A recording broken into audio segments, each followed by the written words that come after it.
President el-Sisi, thank you very much for this wonderful hospitality and for this spectacular organization.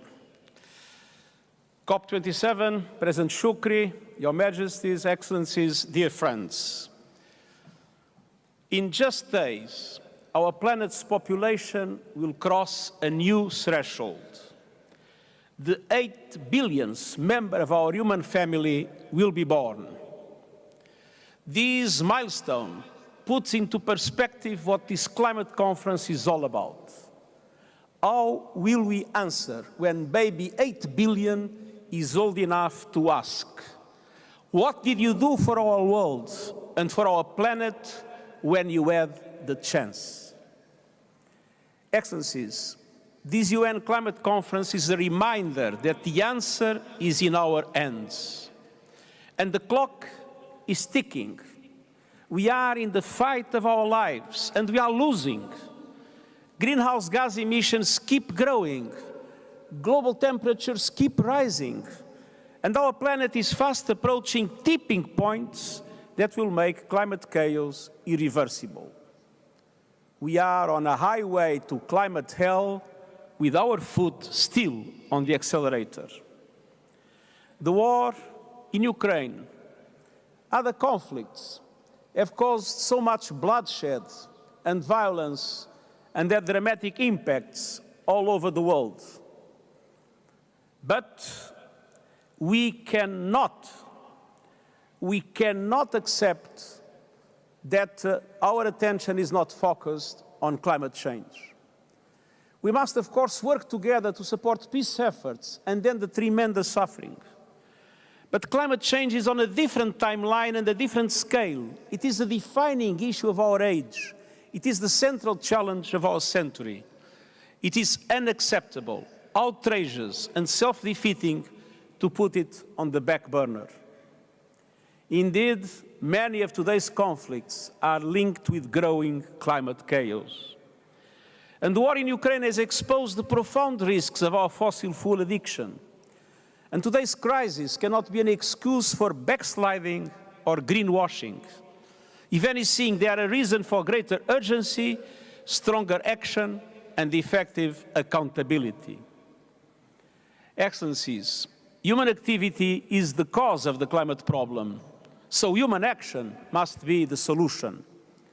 Action to re-establish ambition, and action to rebuild trust, especially between North and South. The science is clear.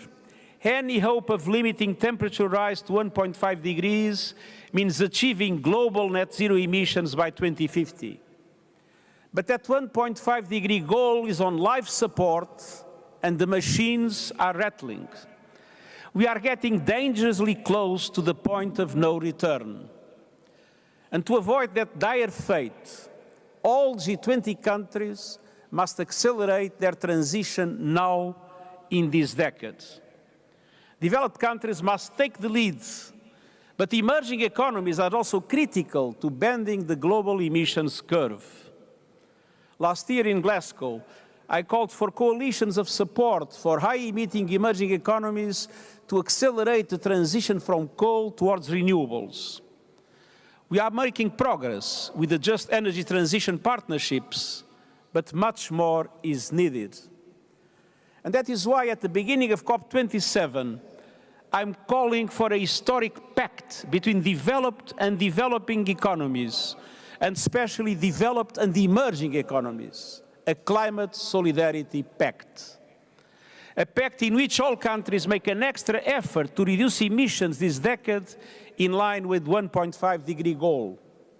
A pact in which wealthier countries and international financial institutions provide financial and technical assistance to help emerging economies speed their own renewable energy transition.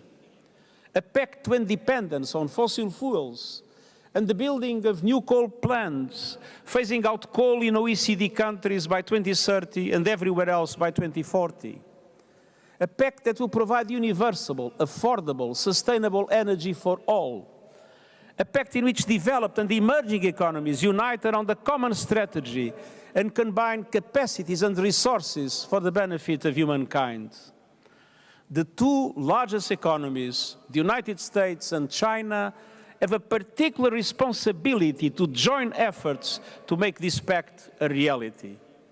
And this is our only hope of meeting our climate goals. Humanity has a choice: cooperate or perish. It is either a climate solidarity pact or a collective suicide pact. Excellences, nous avons aussi désespérément besoin du pôle. We also need progress in adaptation in order to reinforce our resilience to climate change now and in the future. Today, around 3.5 billion people are living in highly vulnerable countries, vulnerable to climate change. In Glasgow, in the developed countries, promised to double their contributions between now and 2025. We need a roadmap for implementation also. We need to recognize that this is a first stage.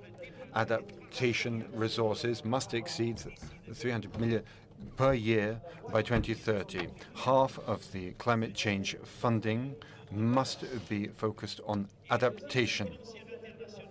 International financial institutions and global development banks need to change their economic models, and they need to do their share to boost adaptation models. They must serve as tools to lever more financial resources to serve efforts to fight climate change.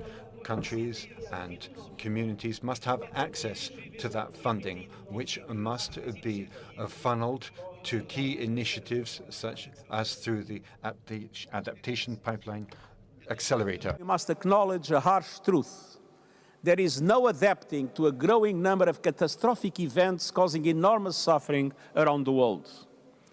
The deadly impacts of climate change are here and now.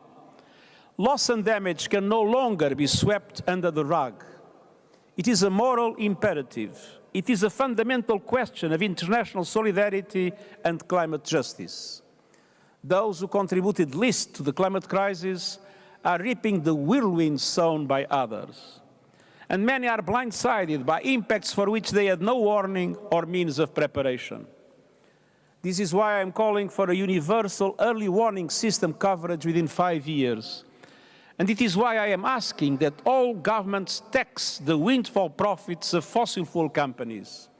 Let's redirect that money to people struggling with rising food and energy prices and to countries suffering loss and damage caused by the climate crisis. On addressing loss and damage, this COP must agree on a clear, time-bound roadmap reflective of the scale and urgency of the challenge. And this roadmap must deliver effective institutional arrangements for financing. Getting concrete results on loss and damage is a litmus test of the commitment of the governments to the success of COP27. Excellencies and friends, the good news is that we know what to do, and we have the financial and technological tools to get the job done. It is time for nations to come together for implementation. It is time for international solidarity across the board. Solidarity that respects all human rights and guarantees a safe space for environmental defenders and all actors in society to contribute to our climate response. Let's not forget that the war on nature is itself a massive violation of human rights. We need all hands on deck for faster, bolder climate action. A window of opportunity remains open, but only a narrow shaft of light remains. The global climate fight will be won or lost in this crucial decade on our watch. And one thing is certain: those that give up are sure to lose. So let's fight together and let's win for the 8 billion members of our human family and for generations to come. Thank you.